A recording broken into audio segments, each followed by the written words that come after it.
tonight on BBC One. At 7 o'clock, Tomorrow's World includes a look at the dangers of driving. Barry, I've commandeered a vehicle. The old trick, eh? Eat the telly before I get a chance to nick you. It's a toaster. Charlie. You have been defeated. Surrender. You have failed. Insufficient data. Nazi ain't got no humanity. They're the foot soldiers of a Jew-hating, mass-murdering maniac, and they need to be destroyed. That's why any and every sumbitch we find wearing a Nazi uniform, they're gonna die.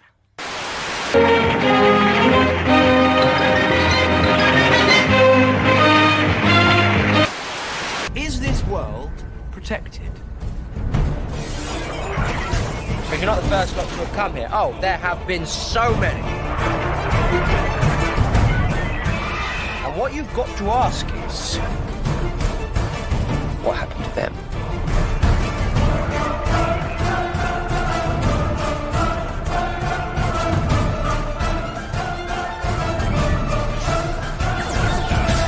Hello. I'm the doctor. Yes, indeed, good evening, morning. I hope you're all doing well. You know, just watching. I hope, Matt Smith really can't come back to be playing the Doctor, because he looks so much older now. He looks so young then. I mean, they'll really have to digitally de-age him at this point. He's he's not looking over the hill, but look at that little pudding, that fresh-faced little pudding. It's going to be. That being said, Karen Gillan can still probably pull it off. She can pull me off any day, darling. Rum bom bom. Bit of rabbinical humor there for you. I'm just thinking. I'm making the holiday of Passover is coming, so I think I'm maybe doing an intro specifically for Passover. The only thing I'm trying to think of different things. I remember one time Jon Stewart, right, from the Daily Show, before he had the Daily Show, back in the 95, I think, when Voyager was on, just starting, because it was the UPN, United Paramount Network, and we're also excited, by the way, with Voyager, right, when the nacelles went right in the time, we're like, whoa! Voyager was never really that good. I hate to tell you. There was Year of Hell was a good story. You know what? This is actually a decent exercise. Let's look at the Voyager episode guide at episodes that I would stop and see. Right? I wonder. I bet it's not many. Right? I bet you it's not many. Hang on. Where is it? Trying to find the. Is it? Oh, there you go. Da, da, da, da, da. I didn't even like the title. I thought the first episode was very good, though. That was good. Star Trek Voyager. I mean, Janeway's voice was always a big problem. Episode guide. It's she's like the opposite of Paul Darrow. Paul Darrow, you want to listen to? Paul Darrow, you could just listen to hours and hours on end. Season 1 only has 16 episodes. I forgot about that. Okay, 1 second. Let's here. I want the wrong thing. Hang on. Oh, no, this goes over here. That goes there. Put that there. Share screen. I've got so much shit to get to as well. I mean, this is a real waste of time, but that's why we're here, I guess. Caretaker. That was actually a pretty good episode. I'll give him that. Wouldn't run to rewatch it. Parallax. It was a wibbly wobbly timey wimey one. Time again, same thing. Phage is the organ harnessing. No. The Cloud. No. I Have the Needle. It was a good title. It had lots of good titles, but it wasn't that good. The Crew's Hopes Are Raised when a worm was distracted. Oh, right. This is where you find the Ferengi, I think, isn't it? Or something like that. Ex post facto. Tom Paris story. Again, the problem was their bridge crew was kind of crap as well. I don't really care about any of them. I mean, Janeway, no. Chakotay, no. Tuvok, yeah. Tuvok, I like a bit of Tim Russ. Tuvok's cool. Harry Kim, no. Neelix, no. Kez, no. Okay, so I'll keep Torres, the Doctor, and who did I just say before? And Tuvok, right? Those three can stay. State of Flux. That's when he found out what's name was a Kazon. Kazon didn't really work, unfortunately. Heroes and Demons. Okay, actually, you know what? I'm going to take this back. And this was actually a better first season than most Star Treks have. Faces. I kind of remember Jet Trail. Member of the Harkonians, a race of the collections, arrive on Voyager, much to the dismay of Neelix, whose family was killed by a member of Master Traxxum. Okay, fine. Learning curve. Yeah, no. Okay, 37s. You know what? Fuck me. That was actually a good episode. The Amelia Earhart one. Initiations, no. Projections, no. Elogim, no. It's a kids episode. Fuck off. Non sequitur. I kind of remember that one as well, but it's Harry Kim episodes. So you don't care. Twisted was. I remember it had good CGI effects. Parturition. Neelix, Tom Paris fight over Kez. No. Boring. Persistent vision. No. Tattoo. Something about Chakotay. Don't care. Cold fire. No. Oh yeah, that's when she was learning how to use her Ocampan, mind power shit. A piece that lives for 9 years is kind of interesting after you've done a lot of Star Trek, right? I can see it there, but no. Prototype, that's the one with the giant. The crew finds that and reacts to a robot's body in Tristan's face and finds out in the middle of a war when B'Elanna. I don't remember that at all. I thought that was the one with the missile, right? That had a AI that ran it. Alliances, again, Jane went, and Tom Paris, oh, fuck off. Breaks the transport. Oh, wait, that's one where they turn into giant salamanders, isn't it? Threshold. Meld was crewman Lusunda, murders and engineering crewman. Oh, actually, no, that was a pretty good episode. Dreadnought as well. Fuck me, Voyager's better than I thought it was. I might have to say I'm wrong. Okay, but the thing is, I just don't like it in the bloody episodes. Doctor helps her phase rid of Vidium. That was quite good. Okay, I think the Doctor's not bad. Attempting to evade the Vidians. I kind of like how the big bad kind of changed from season to season as they went through different space. Tuvix was great. I love Tuvix. But they melded Tuvok and Neelix. Resolutions, no. Basics is the Kazon art, but they kind of like move away from that pretty darn quickly. Flashback. That was their way of doing a anniversary episode with George Takei. Oh my! The shoot. Tom Paris hanging wrongfully accused and convicted of incarceration. Is that the third time that plot happened by that time? Yeah. Voyager encounters a swarm of ships trying to take a shortcut through space, belonging to a hostile species, while the Doctor begins to experience. I don't really remember that one at all. False Prophets. That's the one with the Ferengi. Okay, my mistake. Remember Sacred Ground. Oh, God. Future's End was good. I like that one. That was with Ed Begley Jr. Q and the Grey. I was like a bit Q. Warlord, who cares? Macrocosm, yeah, no. Fair Trade, yeah, not really. Alter Ego, Coda. That was actually better. I remember Blood Fever. That's when you have a Ponfara, but not with Tuvok, right? Unity is stop bringing the Borg in.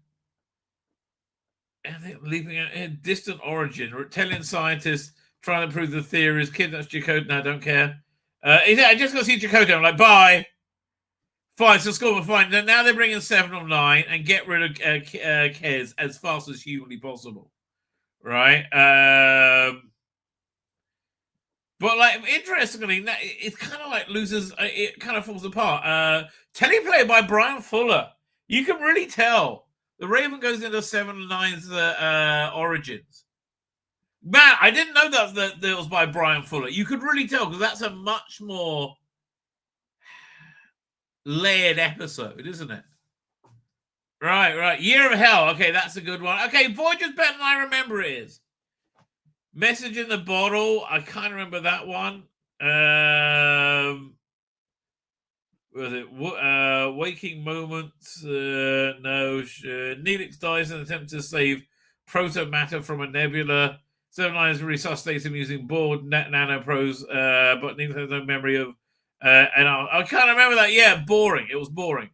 They brought in the Herodian, their Hunter's Prey, and he had 7 9 in like the glamorous, club singer. That was very cool.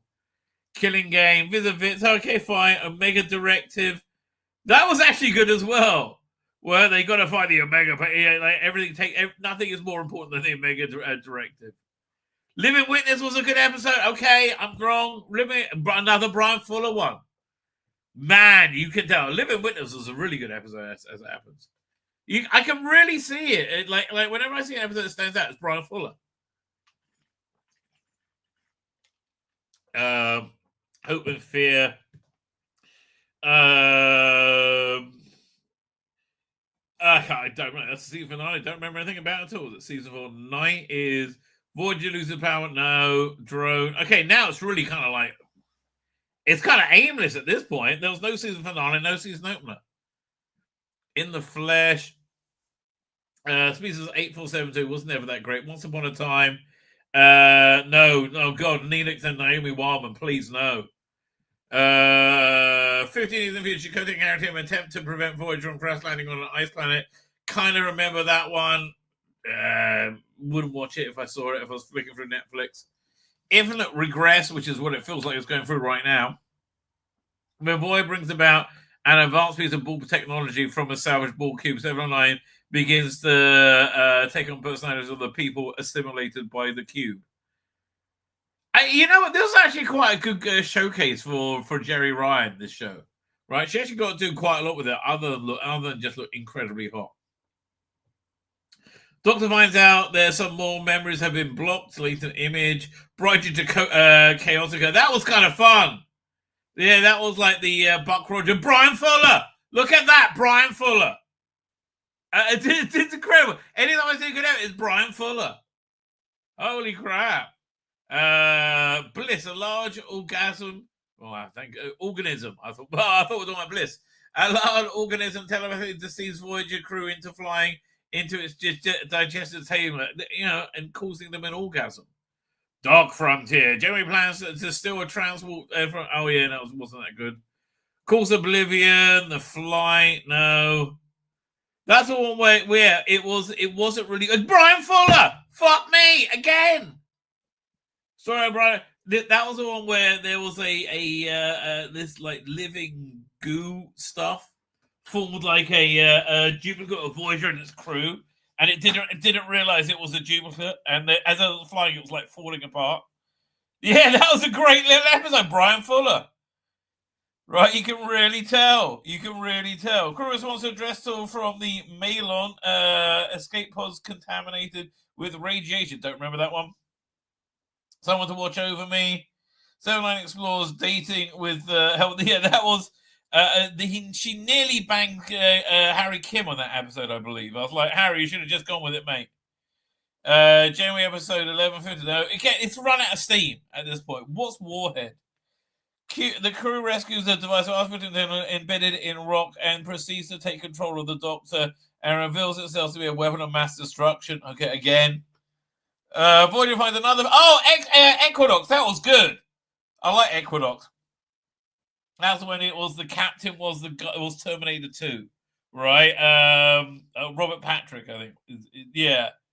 And they were doing like these unethical things to get home quicker. They had this like sentient life forms that they were torturing to make them go super fast, right? As I recall, man.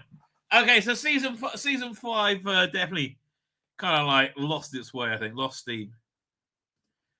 Equinox is pretty good, though. Survival Instinct, 3 Borg from 7 9 part. Yeah, all the Borg ones are like kind of Tinker Tailor, Doctor Spy, all the Doctor ones are good. Tom Paris, obsessed with the salvage alien solarcraft, I don't care. Yeah, it's like so easy right now. Tom Paris, don't care. Dragon's Teeth.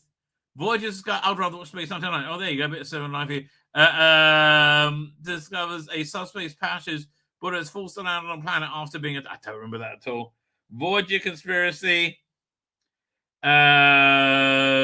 through Borg implant. So receiving Voyager's data from the past 6 years from Borg implants. 709 suspects the ship did not arrive in the Delta Quadrant by accident. Oh, whatever. Virtual. Oh, that's the singing one. I like the singing one with the Doctor, right? Where he introduces singing to a planet. Again, that by this time it kind of like melded into kind of a Space 1999 sort of thing. Spirit Folk, the problem with the long-running holographic Irish village of Fairhaven non-stop, where when a malfunction leads to holographic characters becoming self-aware. Again, it's been done so many times at that point. All right. Charles plays up with the Bald Kids, as I recall. Good Shepherd. 3 crew members are underperforming. Oh, God, I mean, that was awful. Live Fast and Prosper. Con Artists impersonate Janeway and Tuba. I do remember that one. That was fun as well. That one really was fun. A much older and more powerful Kes returns to the Voyager and attempts to travel back in time to change their history. Well, I kind of like that idea. A Brian Bloody Fuller. I'm like, look at that. Lifeline. Doctor Creator Lewis Simmons died. That's kind of fun. The Haunting of Deck 12. Unimake Zero wasn't that great. That was kind of lame season finale. They were trying to really. The Borg were just getting too overused at this point, right? Are we in season 7? Yeah, thank God. Imperfection, when a caudal implants malfunction online these life-saving yeah. This time it was like just existing on fumes. Right? The first few years, definitely much, much stronger. The crew of the Voyager enter the Delta Flyer in a subwarp race, crewed by Tom Bradley as well. The events conspire to encourage Tom to propose. I kind of remember that as well. Right? And then in the future, you see him having kids. Or no, it's Kes having a kid in the future with her. Like they give birth standing up or something, as I recall. Inside Man, another Doctor one. Okay. Body and Soul, during an emergency mission, the Doctor is forced out. But see, they're making much more Doctor and 709 ones now because that's really what works. And like, again, who was it? Chakotay hated everyone. He hated Robert Beltran. He just hated everything about it. Flesh and Blood, that's a 2-part. The Voyager's hologram technology, which Janeway proved donated to Erogen, has become modified to make the holographic prey more cunning, enabling hologram characters to rebel against. Oh, that was actually pretty good. Again, I take it back. Okay, Voyager's way better than I thought it was. Shattered, Voyager fractured in several time periods by accident, and only Chakotay. Well, see, that's one on board already. Repentance prisoners are brought onto Voyager from a damaged vessel, and the crew must have lived until the destination for execution. 7 of Nan's probes. 7's nanoprobes. Oh, yeah, nanoprobes. I used to heal a prisoner. Oh, well, never mind. Not for long. Workforce. Yeah, that's the one where they're like kidnapped and made to work in an office job. It was really a boring thing. Q2. Yeah, you got a Q as a sum. Human Error. Yeah, that was another Twee episode, as I recall.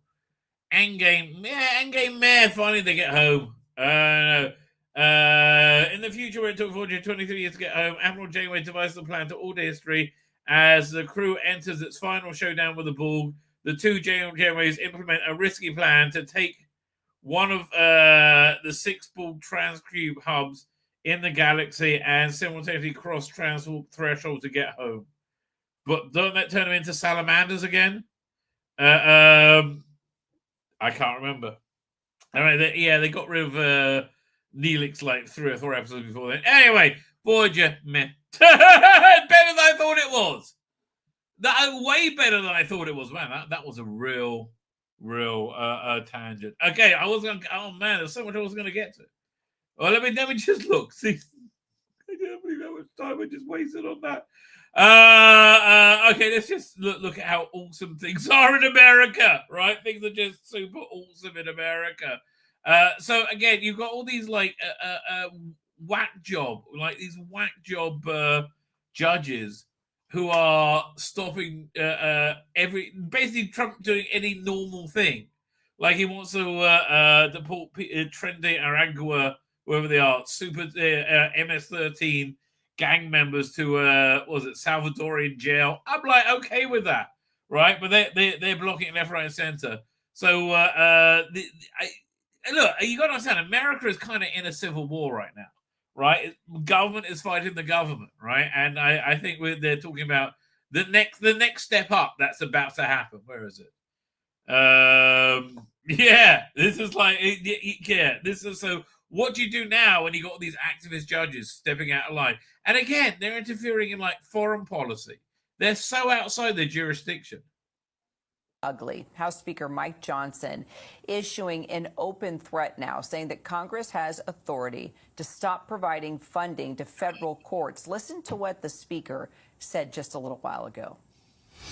We do have authority over the federal courts, as you know. We can eliminate an entire district court. We have power funding over the courts. And all. Now, if you recall, a few months ago, I said whenever there's like, rock star appearances by Trump and Elon Musk and RFK, they always bring Johnson trot along behind them to get like adulated and adored, right? To get the celebrity treatment. It's done the trick, let me tell you. He's ready to do whatever. All these other things. But desperate times call for desperate measures, and Congress is going to act. So stay tuned for that. All right, Jay, let's get right to it. This is all centered around the Alien Enemies Act and whether deportations fall under the president's Article 2 powers. Which they do. So what's the reaction in Congress now to what the speaker just said today? By the way, the one the argument is, this is a law from 1874. I'm like, well, so's murder. So's most of the other laws. They're all from then.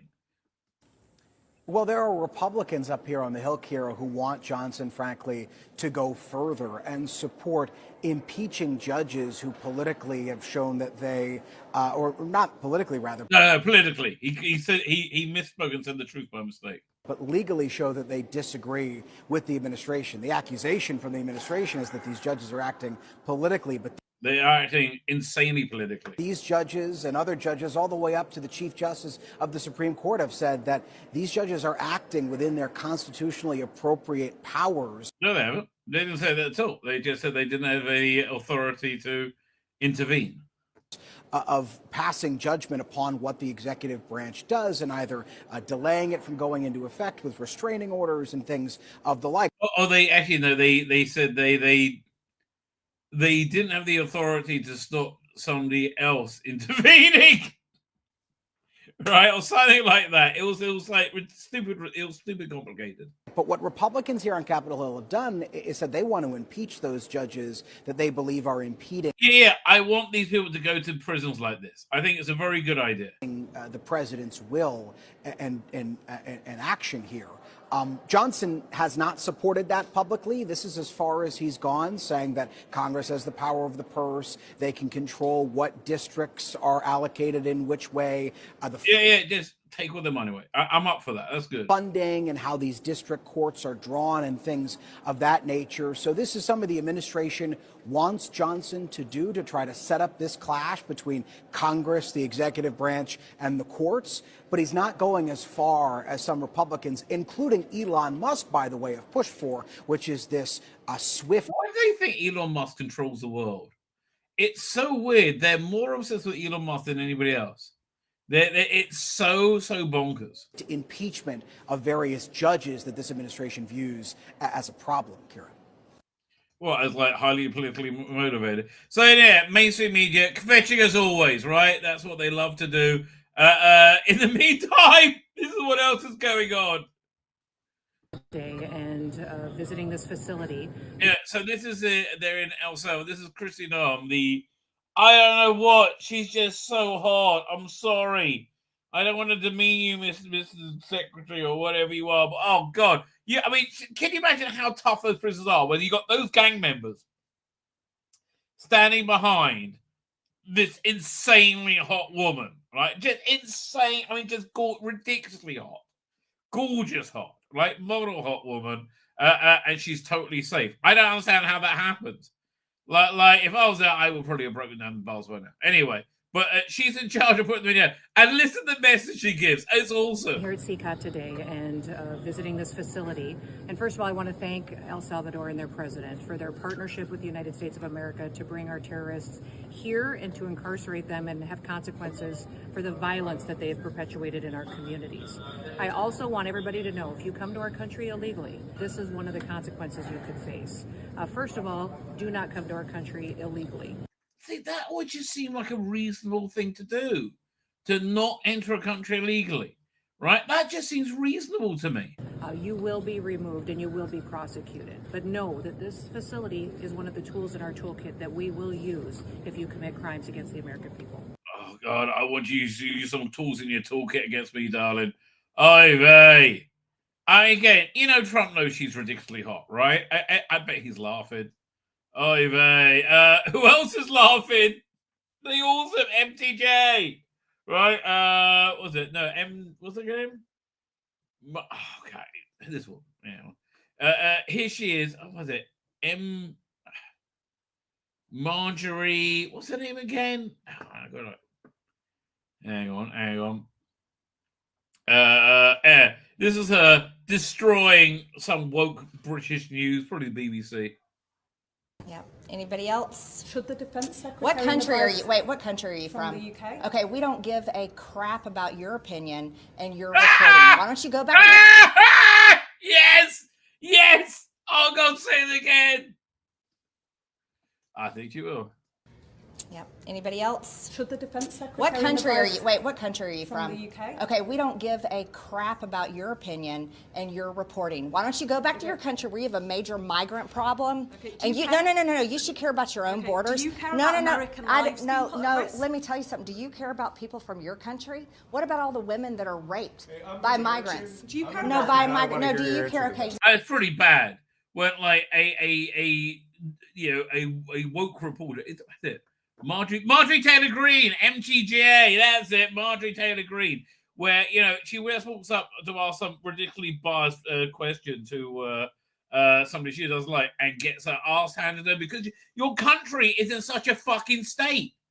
And it isn't a fucking state, right? You've got nothing to talk about. You're done. Do you care about American lives being put at risk? You know what? I don't care. Service members fighting for your country. I don't care about your vice fake news. president Do you have a and your relevant defense question? secretary. Yeah, this is an American journalist. Thank you.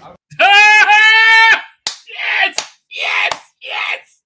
Oh, God, I love America First. I think, yes, I'm so up for that. And it just gets better, baby. It just gets better. So this happened today. Like, now the FBI has stopped trying to arrest grannies that like might like Trump and throw them in jail and break their legs. They're actually getting quite good. Okay, they've just had this. They've done very well the last few months. They got 3 of the top 10 most wanted people. Anyway, there's this huge bust of MS-13 leader today. Check this out. Is all of our law enforcement officers are safe. That was the number one thing. They're safe. They executed a clean, safe operation and the bad guys in custody.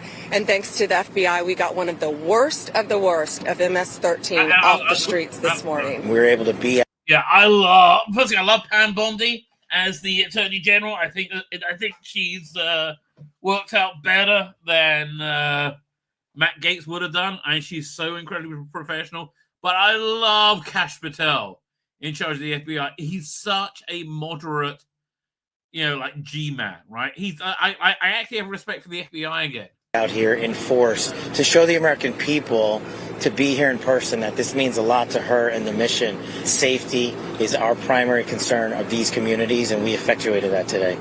Anyway, and just to round it off, Charlie Kirk. I love Charlie Kirk.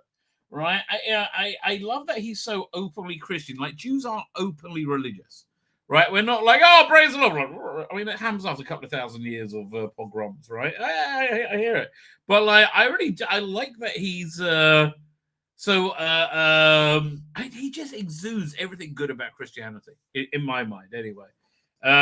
So here he is trying to bring some sanity back to the world. The problem, I think, with the hatred on trans people. It's I mean, like, dude, look at you. Really not that deep. Like, if someone wants to dress up however they want, that's totally fine. Okay, so and I think I'm that's not where the preventing hatred you. I'm comes not from. preventing you from dressing up like this. However, let me ask you a question. I will flush this out. So let's pretend you say you are a woman.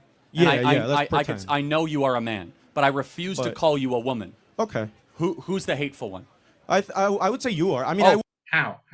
So you're going to force me and shame me. No, hold on a second. I'm the hateful one. It's really just like common courtesy. It is never common courtesy to lie. Okay. You do not become a thing just because you say it, you are the thing. And guess what? Nobody in the history of the species that was born XX or born XY and transitioned is able to change their chromosomes. Every one of your cells is coded either XX or XY. It's just the reality, mate. And again, Doctor Who, I don't know how much Doctor Who is going to obsess with railing against this basic scientific reality. My feeling is probably quite a lot. And it is an insult to women everywhere in this audience and across the country that's saying that you could just wear makeup and dress like a woman, undergo surgery, that you magically become a woman. And it is the abolition of women and is the abolition of reality. And we see great unjust human suffering because of it. Can't argue with you, mate. Can't argue with me. Anyway, it's a crazy world out there. With that, let's get to the chat. Oh, I'm pressing the wrong button. Yeah, we'll try that again. Let's get to the chat and share screen. Doink, there you go. Oh man, I what a great thumbnail this is. I think nothing represents the state of the world as more accurately than this. I represent British values in 2005, and that's why everyone loved us. I love the picture of the Queen hanging up. Do you remember? That's what it was like in 2005. We were okay. It was okay to be British. It was fine. It was okay. Meanwhile, for other seasons, God bless her, I represent British values in 2025, and that's why no one is watching. Yes. Yeah, I mean, and the thing is, these aren't British values, Quiz of Palestine. Yeah, exactly. Tell them too. Doctor Who relaunches. One a massive success, one a dismal failure. Yes. StarCraft is party according to Alex Kurtzman. How do you think that happened, mate? What do you think went down? I don't know. You tell me. You tell me your theory on how this, 60-year-old. How was it? 63? 62-year-old franchise. How did it die? Oh, right. From Alex fucking Kurtzman. Avengers Doomsday. Marvel's Last Hope. Yeah, I don't think it's going to be able to pull anything out. Because, look, even if you get a good Marvel movie, no one's interested in seeing it. The only problem with Captain America, Falcon movie, the Black Captain America movie, was that they never established Anthony Mackie as Captain America, right? So, I mean, they did their stupid TV show, right? And at the end of one of their woke Avengers or something, but nobody really paid it. It's like, 8 years ago? You needed a movie establishing him as Captain America. But in terms of a movie, it wasn't like a bad movie. It wasn't like Snow White, which is probably awful, right? But, they tried their best to unfuck it. But you can't unfuck something. Oh, I just wish I would understand that. I wonder if the movie executives right now saw everything that's happened in the last 10 years, right? And they went back in time, and they woke up the day that The Last Jedi came out. And would they en masse run into Disney saying, you must remake this movie? Remember they said remake episode 8? Yes, you must do that, right? Otherwise, everything's going to implode and collapse. I mean, it would have done anyway. Everything turned out into shit then, right? But what can you do? What's this? Fine. Somebody just sent me a thing saying Scooby-Doo is getting a live-action Netflix show. This can't possibly end well. Yeah, no, it sounds pretty bad. Bad news for Scoob, right? Where am I? What's sent him a link to the stream. You can see me comment on real time. Where am I up to? All right, here we go. Let's go over here. Doink. Doink. Doink. There you go. Fine. Got a link to the stream. Bad news indeed. Bad news. News indeed. Doing a live stream right now. We'll comment on it shortly. ... link. That's away. There we go. Fine. With that, ladies and gentlemen, let's get to the chat. Darren Evans, how you doing, Darren? And greetings and felicitations to you, my good man. How are you both on the Rumbles and on the YouTubes? And we have Lonnie. How you doing, Lonnie? Thank you for joining us. Got an Archer's here. How you doing, Lonnie? Mind Monkey is here. Let's go, says Mind Monkey. Mind Monkey is right. We should indeed. I don't remember seeing you before in the chat. Is that a new avatar name? Mind Monkey. He gets inside your mind. Monkey's around. Just a thought. Clocks go back here this weekend. So will your streams be an hour later for you? Yes. Yeah, my Saturday stream is going to be... Oy vey, what time is it? It was an hour here. What time did I do last week? Hang on, let me have a look. Last Saturday, I think it was like 6:30. I'm trying to look at the thumbnail. 5:30, so it'll be 6:30 UK time, right? So it'll be 8:30 Israel time if you're interested. But yes, it will. But also, it's like Twitter goes on Eastern European time, and then there's YouTube, and then oh god, it's all so complicated. It's all going to end badly. That's all I can tell you. It's all going to end badly. I'm absolutely no hope for the Avengers at Doomsday, says OT. Even with Ian McKellen and Patrick Stewart, well, it does sound a bit desperate, doesn't it? It won't have saved the franchise, which should have ended with Endgame. You're absolutely right, right? You're absolutely right. It's you know, a bit of mea culpa will go a long fucking way, right? And that's really, I mean, like, you have any idea how much money they would make with a bit of mea culpa? Well, then, yeah, we realize what we've done has been awful, right? And rather than softly rebooting the MCU, because again, no one's interested in seeing those movies now, right? What's the one that just came out? Not Cinderella. It was the Captain America one. Yeah, it died a death, right? Because it's over. Do you want to see Captain America? No, but it's black. I don't care, right? They've really killed all the goodwill, and everything was built on goodwill. I don't think they're going to be able to get people to check it out again so easily. Really not. I mean, like, and that's even if they start doing things of quality.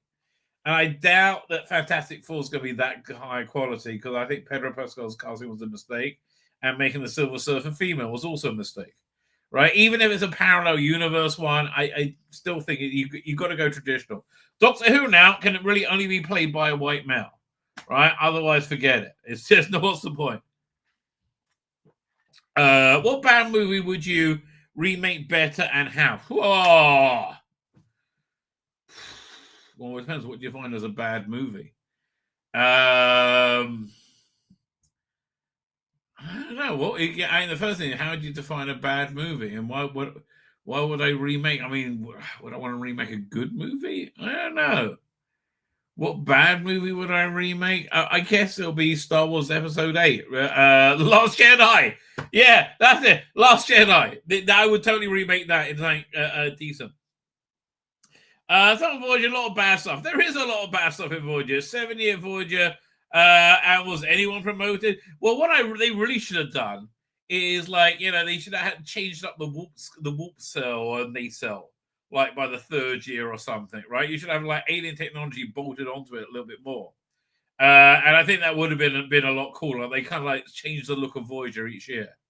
That's where I really should have. Only Voyager could be said to be the first show where they really went nowhere no one had gone before. You know, I still think the new Avengers books was by Peter David, who's apparently very, very ill now. Is doing a GoFundMe or something. I think it was Peter David was the main writer behind it. these new voyages. They had a new crew with Captain Cahoon, and it was like they're in the lawless. I can't remember some race that we've heard before. Name checked. I can't remember who it was, but it was a much better setup than Voyager, right? It was basically a reaction to Voyager because they hated Voyager, right? Voyager was not in. Again, the first episode was good, but it was not liked at the time. And then the ship blew up and the episode never happened, right? Again, Year of Hell. Because the story was getting across the galaxy, they had to bring the Borg as an ongoing threat, which ruined them. Yeah, you're right. I like that they were able to ditch the Kazon, right, after a couple of seasons. Trek Culture dropped a video a few days ago about the 10 most overused plots of Star Trek. Yes, the transporter gets a look in. The episode where they went to 99. Yeah, that's the Ed Begley Jr. one, right? It's a shame because most of Voyager have TDS like Rob Picard. I know. It's so sad, right? And I really like him as well. But, oh, God, they're all like, drop back. Why? Because if he's not, that means I'm wrong. I know. What I did like was by the end of the finale, in the same line of oil, let's set course for home. Oh, I did like that as well. Self-derail, but it took 1.5 minutes. Well, you know, the rabbi is very good at self-pleasuring. Is there Chick-fil-A in Israel? No. In fact, it's I would love there to be Chick-fil-A. My wife made it once, right? From the secret recipe. But yeah, Chick-fil-A, I would love there to be one in Israel. I believe we got Mickey D's and we have KFC, Domino's. No, we used to have pizza. Sabaros. I don't know. But yeah, Chick-fil-A, awesome. Smokehouse sandwich is awesome. Bring your own kosher bacon bit. Well, before she was religious, my wife remembers a thing called the shrimper sandwich, which sounds awesome. It's like a burger bun with like a bunch of like teeny tiny popcorn shrimp that were breaded and fried, mounded up with Thousand Island sauce and a bit of lettuce, I think. The shrimper sandwich, that sounds pretty darn good, right? Downside, the barbecue sauce is $3, but okay, well, I will pay $3 for barbecue sauce. MTJ, Martin had agreed. Yeah, she's great. Wish I could say it to Star, but Star is, I mean, like, oh god, if he turns out to be made completely from margarine, would anybody be surprised? Right, he's actually a Doctor Who villain, right? He's completely made of margarine. See, that's the thing. I'm fine with them taking the piss out of politics and but they only ever take the piss out of one side, right? In Doctor Who or wherever. I'm like, what you telling me? There's no commentary to be made on Keir Starmer? Are you fucking kidding me? Or Joe Biden, right? I mean, there's no commentary made. No, they're also so full of shit. Right? As a Brit, I should probably feel offended by him today, but for freedom, no, I'm not. Exactly! Because the British establishment is complete filth. Right? They are just pure unrelenting filth. Ethan Buckhinder there. Ethan Buckhinder? Ethan Buckholder is here. How you doing? Thank you for joining us. Fake smoke is bad in barbecue. I kind of like the liquid smoke when you're making jerky. That I was amazed how good that worked. I was like, wow, more of that, please. I think one of the problems with the MCU, so Scott Archer, is everything is too insistent on tying everything together. Meaning you have to work. I mean, honestly, they need a reboot. They need to start from scratch again, right? And that would actually be really quite a ballsy move, right? Like, I don't know, here's what they should have done. Some kind of, like, universe-ending wrap-up, right? Where they go, what's going to be next? It could be anything. And then, you get, like, a little preview of things coming up. But you do good movies, right? And do good movies. And I think that would really... knock it apart. Is it going to clash with dancing? No, because he's on at 8, so I'm going to do an hour stream Saturday, and I'm going to go and be on with him for now because I'm like I'll be knackered, Like for me, it'll be like midnight at I'm 3 hours ahead, as opposed to 2 hours ahead. All right. No more Mindy Kaling. Thank God. I hope not. I doubt it. We're talking about Scooby Doo. Mad Monkeys has been there for a while, but I usually miss the live streams when they go out. Oh, well, hello, nice to meet you. I had something like 3 times a day. Well, there you go. The good Lord smiles upon you. I hope you experience 1 or 2 warm splashings of pleasure by joining me live. As I understand the female Silver Surfer is actually comic accurate. It is comic accurate, but the Silver Surfer everybody knows is a bloke, right? I understand in 3 issues they had a female Silver Surfer. I don't care. Everyone wants to see, the archetypal version, right?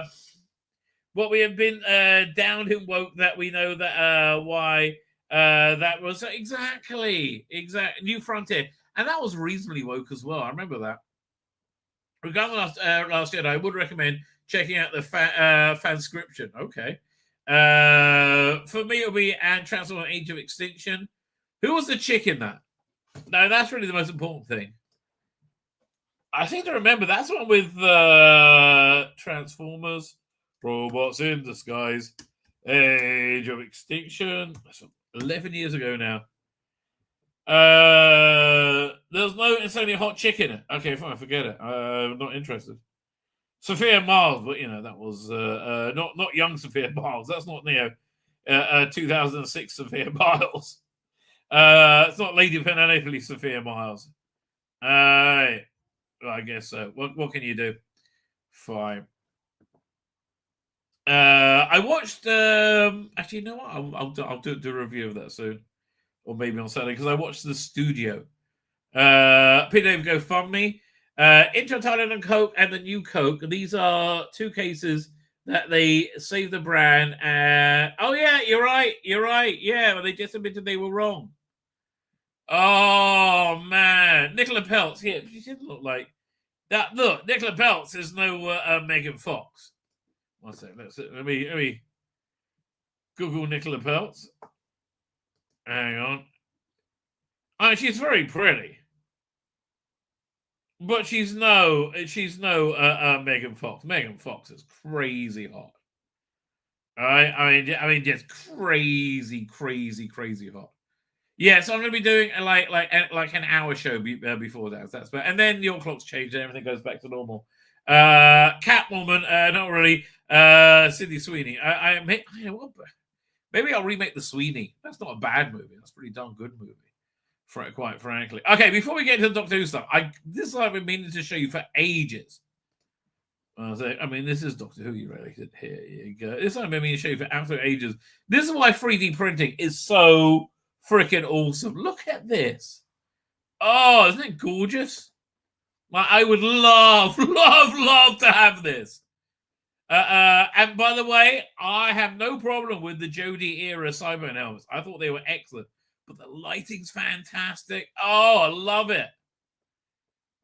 I would probably want an Earthshock, but Earthshock one. But I love the decal. The attention to detail is wonderful. What did that say? Cyberman Legion. Now, this isn't the character options ones because they look smaller than that. They look half the size. But look at that! It's so cool. You have them bursted out. I hope it has a sound chip in it. Look at that! Got that lit up. It's gorgeous. Again, and I do like the chicken wire behind the eyes. Again, the lighting is just right, isn't it? I love the 2.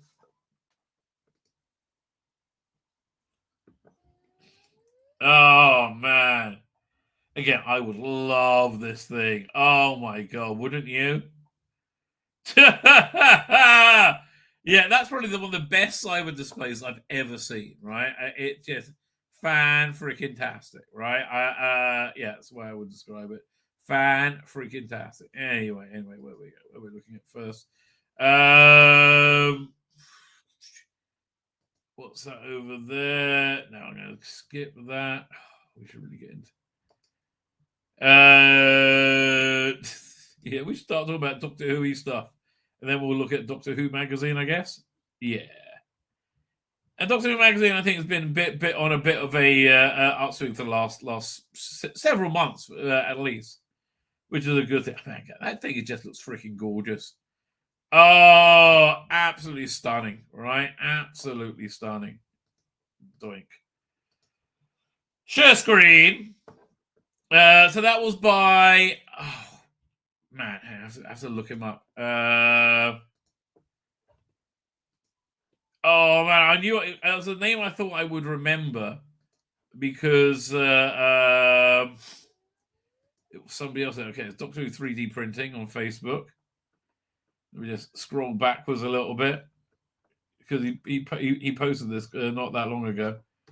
No, it's not him. No, back. Oh, I love the Doctor Who 3D printing Facebook page. There's so much cool stuff there. Oh, here it is. John Oliver, right? That was by John Oliver. Does he do this professionally? Let's have a quick look. I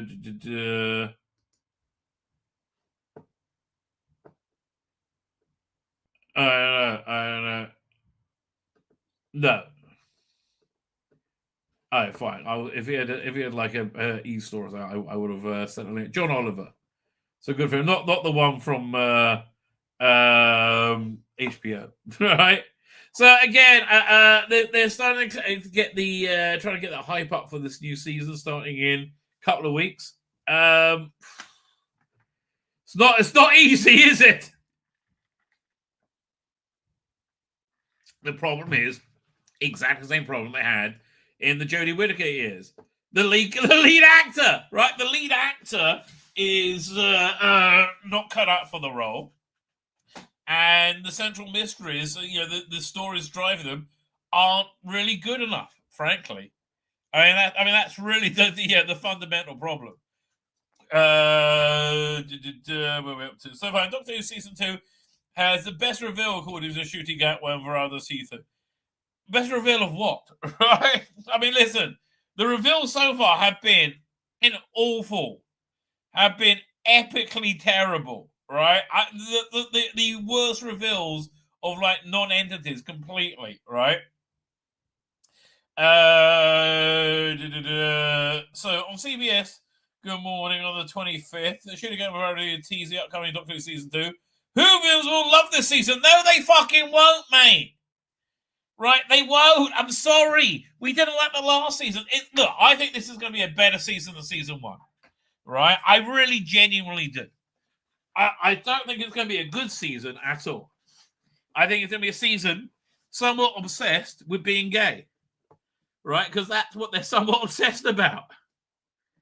The best reveal, says Verada added. There's so many Easter eggs. I'm like, no, I hate that. Leave it alone, right? Here's the thing. These Easter eggs are to like legitimize franchises that are nothing like their franchise, right? And nothing like their shows that spawned them. Yeah. Best reveal, the Doctor's facing the greatest trouble he's ever faced before. Oh, fuck off. Oh, shooting. What is it? Like another big dog on the TARDIS, is it?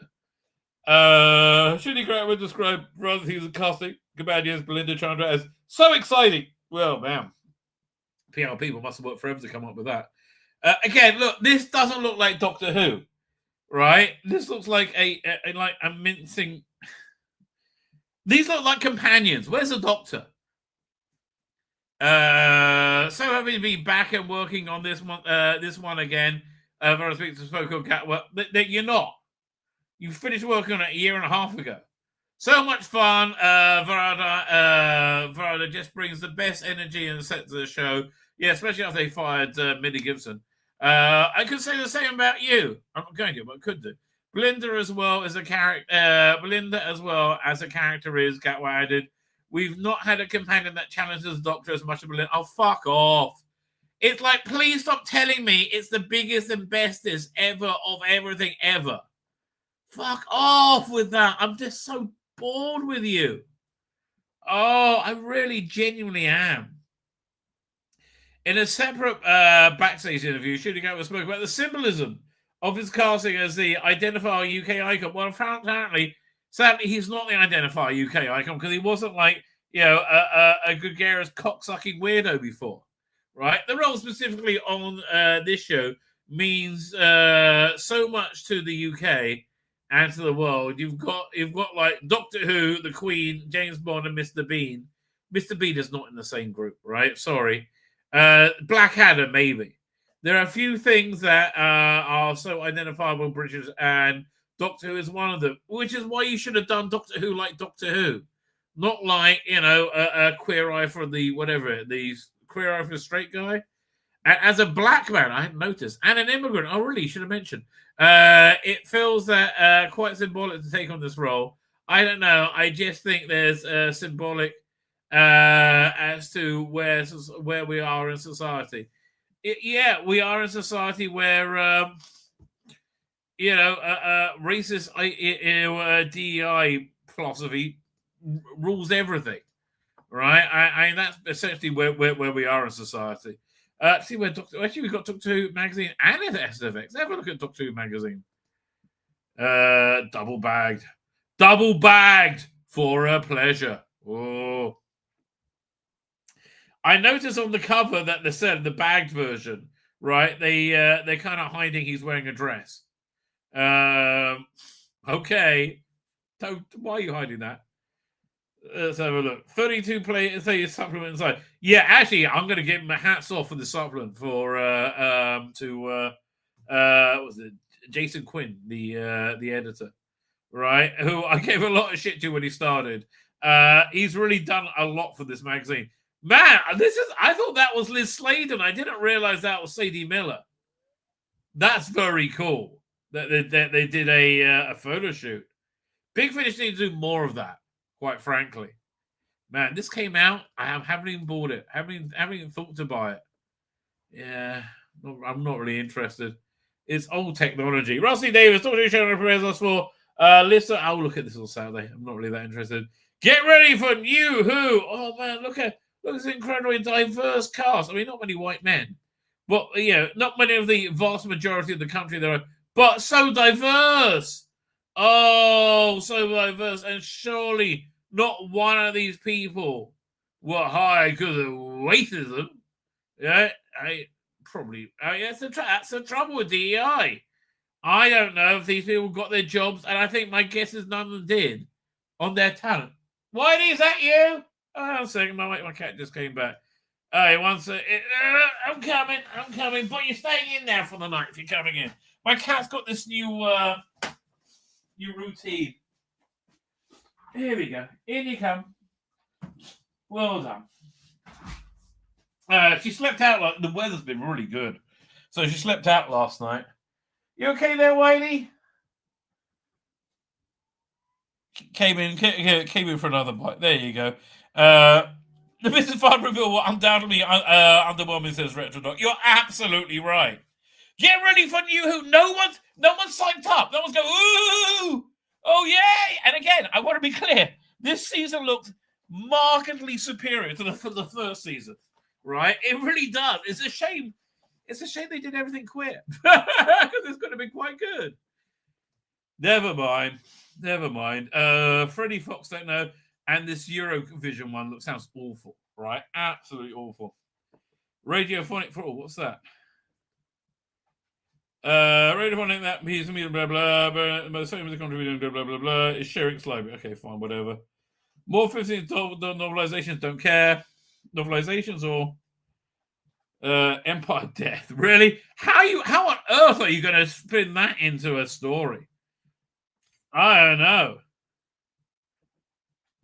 Good luck with that. This is actually quite interesting. Chimes of Midnight and Jubilee by Rob Sherman. I remember seeing them coming out a while ago. Who's publishing them? Big Finish book to book. Where is it? Doesn't say who the publisher is. No, that sounds good. And I saw are they doing? Oh my God, the book of Mission of Magnus. They're doing a book on tape. Who's reading it? Read by Nicola Bryant. Oh God, it's so sexist. It's actually kind of embarrassingly bad. It really is, actually. This is target audience. Special day celebrating target organization taking place at Abbey Centre in Westminster. That sounds cool. Well, Saturday the 19th. Man, do you wonder if they still have comic marks there? And we looked at this figure already. I think this is a darn good set, right? I don't even think it's overpriced for what it is. Look, Shooty Gatwa's got an arse. Oh yeah, I like it up the butt. I know, Shooty. I know. Alan comes in. Me too. I know, Alan. I know. Veronica says, no, not so much, please. Okay, who's this? Those around. Scott Price meets Shooty Gatwa in London, Westminster. Oh, there you go. I mean, look, Scott Price seems like a more interesting guy. Star letter. Like Starbird. What's in the YouTube? Season 2 trailer. You got your season 7 box set. Here's a taste of one of the special features. Terror of the Starbirds. That's actually a great special feature. Stephen Moffat gets interviewed by an AI version of the chat show. Michael Parkinson. That's wild. I'll be fascinated to see that. Master Access on drops by Big Finishers to give you a glimpse of the behind the scenes. I mean, man, what a wasted actor. Spitfire audience, Cameron McNeil puts together his own version of the radio. I have no idea who they are, right? No idea. Who's that? Much Miss Simmons, no, I'm sorry, not Much Miss. Siobhan, I remember Siobhan when, before Siobhan was called Siobhan, and when he was a bloke. Like he was, they were, I don't know what the pronouns are, what the pronoun situation is. I do know that he was a vehement pro-Palestine, Hamas-loving anti-Semite. So I like from my personal interactions with him. Not that have you heard him do that? No, I've said so. Whatever their bloody name is, I don't know. So this preview actually looks quite good. And by the way, Vana Sita looks great. Shooty Gatwa looks like a tit. You know, Shooty, have you considered not looking like a tit sometimes? You want to experiment with that as a bold new look, right? Who's writing this? It looks like it's probably written by Jason Quinn there. So it hasn't got a byline. Preview. So we won't do the previews yet. Maybe next week. Yeah, maybe we'll preview an episode. Again, look, I have to say though, look at the production design looks excellent. I hate his outfit. I hate his hair. Right, but like the robots look very, very good. And this one looks like a real good, scary story. Right? Again, do I think it'll be good? No, it looks like a lot of money's been spent on nothing, quite frankly. But look, for all season, it looks fantastic in the Fifters gear. Right, man, who paid for this, you think? Script, Stacey Quinn, Lou Stringer. I guess Doctor Who magazine. It's a good look. It's a good-looking villain, right? Yeah, and I think there are cheaper ways of doing animation, and there's this proper hand-drawn. It is beautifully done. Yeah, and I think it gives it much more of a feeling of bit from that age. So again, it looks better. It certainly looks better. Will it be better? I don't think so. But again, even this all looks much better, right? Man, Veronica Sita is so hot. I keep saying that, but she keeps being so hot. Girl in the World. Yeah, no, this seems like what's it called again? Diversity casting, right? What's her name? Rose Ailing Ellis. I thought there was a report she was going to be the companion. I was like, okay, that looks good. And then I found out she was deaf. And I was like, really? Look, no one's saying that, anybody can't do anything they want. Just like, would you stop screaming that they can? Like, just give it a rest. It's exhausting, right? No interest in this at all. Cassio Chung, Christopher Chung plays a trooper that the document run into. Yeah, no, this is really, nobody cares. Right? Really? Trip of a lifetime. So again, including a celebration of 2 decades of New Who. Again, a very good article, right? Paul Cotley So this is the article with Jane Trant, Rusty David, Julie Gardner. All of them, I think, look much better 20 years ago, quite frankly. I mean, not just because it's 20 years ago. They look less Hollywood. And I like this photo shoot with this Levine, right? Again, he didn't really know what he was doing with the role at the time, but you can kind of tell even there. Mark Gatiss.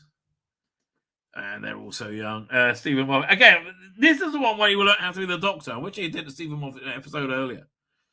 But he really understood what the character was by the time he got here. There was such a marketed shift from before and after those stories. Right? Moxa Bahoon. Which, we never saw again. Maybe because he's a Londoner. So what, the London locations? This is a bit of a naff article.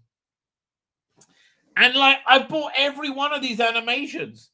Apart from this one. I'm just like, this looks shit.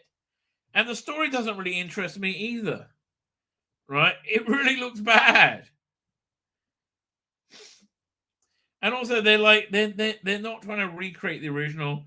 And I just get the feeling there's going to be something much, much, much better very, very soon. In not much time at all. What's this picture of? Hang on.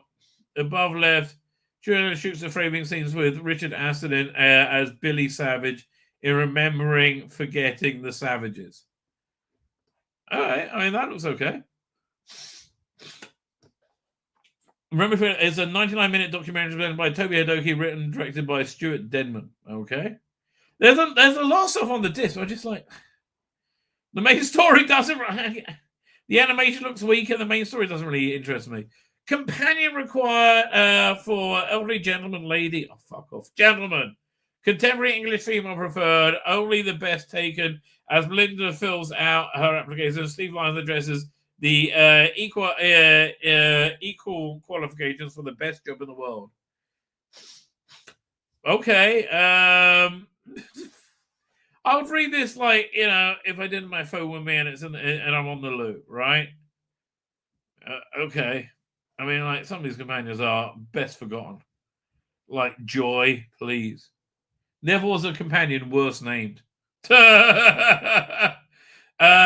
Axford, again, I'm going to talk about her soon, but she always inserts it herself in everything she does. It's so agonizing. Beth Axford is on hand as Sadie Miller steps in Mother's wardrobe for a very special photo shoot. So I wonder who's paying for this photo shoot, because it's really cool, right? I mean, it really is. This is really great. This must be Doctor Who magazine, because these are all bits from Doctor Who magazine. It's interesting, isn't it? She's nearly like Sarah. I mean, again, I guess it's recasting. That one, she doesn't really look that much like her. The ones where she's with K9 and other iconic Doctor Who stuff, kind of that's better. This is cool. I do like the idea becoming Sarah J. Smith. That is kind of cool. I don't like this is in the middle of the comic now. Round the Hook with Deceased. I really like that show. Didn't last long, but I really liked that. This is March 2000. Okay. Bradley Walsh. Anyway, Shane Ritchie. Blimey. Alvey. Freeman returns to role Shakespeare with much ado about nothing. Louise Jameson revives a one-woman show, Shakespeare's Mistress 4. I thought she was retiring for 3 nights. Directed Peter Hall, directed by Peter Russell Davis is the right Tiptoe. Yeah, about a 5-part series, Channel 4 set manager series will explore what happens when opinions become radicalized as the world grows more and more tense and wars becomes weapons. Yeah, and again, Russell, you need to understand it's you who have been duped, right? That's really the main thing I want to say. Joe Martin, please leave me alone. Anyway, Annie and Bernard, I mean, we saw him for 10 seconds. David Tennant, oh, fuck off, David Tennant. Oh, man. David Tennant, officially, when I see you now, I run screaming. I'm like, no more. Fault Locator. Some would argue that the very first Doctor Who novelization has really been bettered But ask Christian Dornack, does it improve on the vital early episodes? Yeah, I think it does actually. Right, I think it does. I have to tell you, I do find these this comic strip to be a bit naff. Right, I just the artwork hasn't been that great. Again, it's shooting. I'm not really a fan of, and how many do 6 pages a month now? 1, 2, 3, 4, 5. The actually artwork is much better than it has been. 6. Who's doing the artwork now? Martin Garrity, isn't it? Martin Garrity with James Effendi on the colors. Yeah, they're kind of like. This has been the best stuff they've done as yet. Who's writing as well? Is it Jacqueline Rayner or somebody? Alan Barnes. Yeah, but I can't bring myself to read it. Again, I don't like this Doctor. I don't think this Doctor is. Oh man, look at that! That is a deep cut. Holy crap! That is from Alan Moore's backup strip in the early days of Doctor Who magazine, the Death Masters or something or other. And that's got to tie into it. So yeah, holy crap! So this is a prequel. Oh, to the a much better story, frankly. The Adam Moore short story where the Cybermen land on this planet years later. Oh, there they are. Cybermen are landing on the planet years later in Doctor Who Weekly. Yeah, it's a prequel. That's quite cute. Ava's Choice, Fact or Fiction. Yeah, I like a bit of Fact or Fiction. This one seemed to I like. This episode seemed to be a bigger deal than it was, right? The villain didn't turn out to be this like huge super villain, just like, what was it, a speck of psychic dust or something? I can't remember. It was really that's a villain. Okay then. But yeah, that's a reasonably good story. Now, somebody sent me a not a bootleg version of this. I mean, yeah, I will listen to this at some point. I'm so not interested in it though. If it's a good story, I will pay for it. However, I am also. So they also sent me the Susan one, Susan's War, and so far the first episode is nearly finished. It's a pretty good episode. So if the second episode is good as well, I might have to buy it. Right. They gave away the first episode of this for free, and it wouldn't convince. I couldn't even get through the first episode. I was just bored, and it wasn't bad. It's just I got so much more, much better. Tom Baker, Doctor Who audio, right? And why am I wasting my time with this? The Big Finish saturated the market and then started making shit. So and I'm not even saying this is shit, right? I'm just saying that I can't.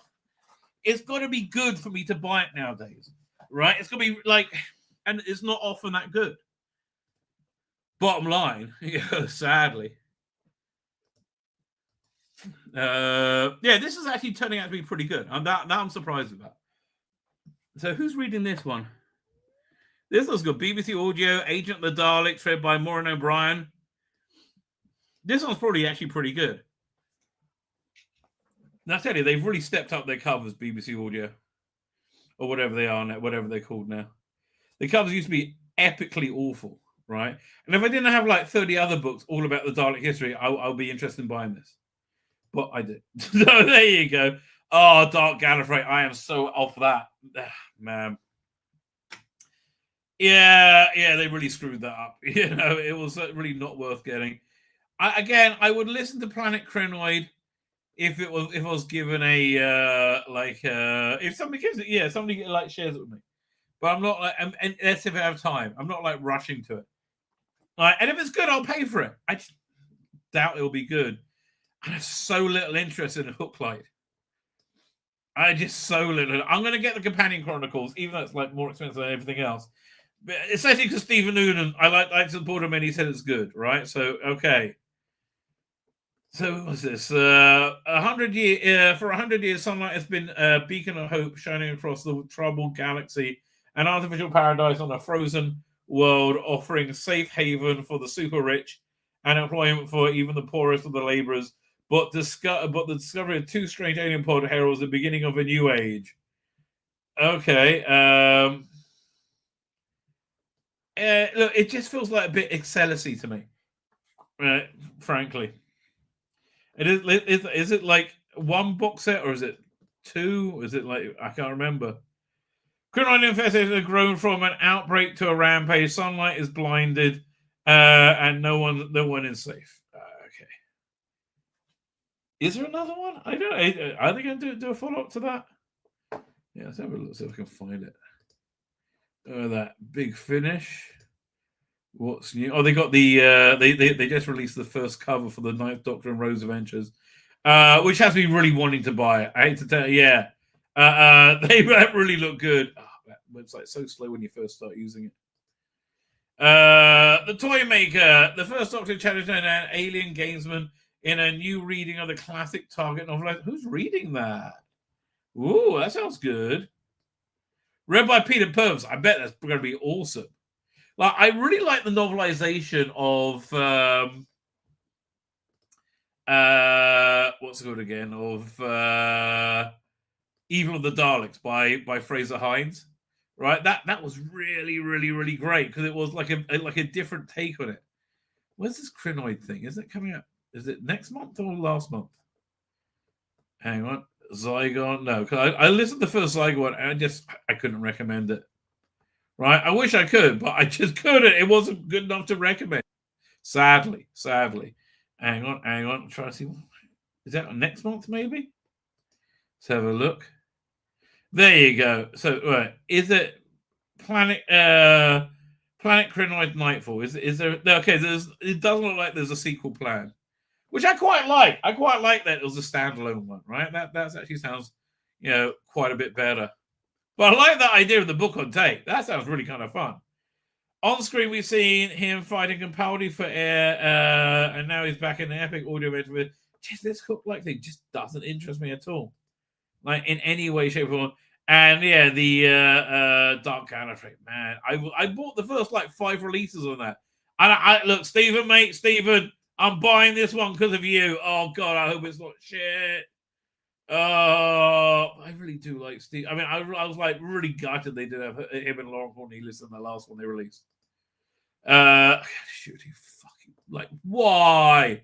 Why did you think? Well, when was this? Was this 2018? And you thought that was a good idea? Oh, fuck it. Okay, it just really is. I don't know. Maybe I'm being mean on him. I don't know.